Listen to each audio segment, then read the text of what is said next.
News കൊല്ലം. വർക്കലയിൽ യുവതിയെ കാണാനില്ലെന്ന പരാതിയുമായി മാതാപിതാക്കൾ. വർക്കല തൊട്ടിപ്പാലത്ത് നൌഷാദ് റജീന ദമ്പതികളുടെ ഏകമകളായ ജീനയെയാണ് കാണാതായത്. 7 മാസം മുമ്പ് വിവാഹിതയായ ജീന ഭർതൃഗൃഹത്തിലാണ് താമസിക്കുന്നത്. ജീനയുടെ ഭർത്താവ് ഷമീർ വിദേശത്താണ്. ഈ മാസം 27-ന് കുടുംബ വീട്ടിൽ താമസിക്കുന്ന ജീനയുടെ ഭർത്താവിന്റെ മാതാപിതാക്കളെ കാണാൻ പോകുന്നു എന്ന് പറഞ്ഞ വീട്ടിൽ നിന്നിറങ്ങിയ ജീനയെ പിന്നെ കാണാതാവുകയായിരുന്നു. മാതാപിതാക്കളുടെ പരാതിയെ തുടർന്ന് വർക്കല പോലീസ് കേസെടുത്ത് അന്വേഷണം ആരംഭിച്ചു.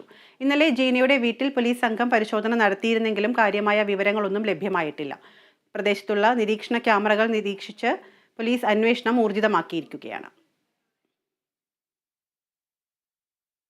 മലപ്പുറം കാളികാവിൽ 2.5 വയസ്സുകാരിയെ പിതാവ് മർദ്ദിച്ചതായി പരാതി. പരിക്കേറ്റ കുഞ്ഞ് മഞ്ചേരി മെഡിക്കൽ കോളേജ് ആശുപത്രിയിൽ ചികിത്സയിലാണ്.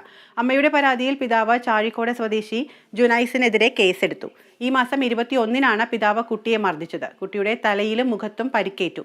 കുട്ടിയുടെ ചുമലിന് താഴെ പൊട്ടലുള്ളതായും മാതാവ് ആരോപിച്ചു. ജുവനൈൽ ജസ്റ്റിസ് ആക്ട് പ്രകാരമാണ് ജുനൈദിനെതിരെ കേസെടുത്തത്.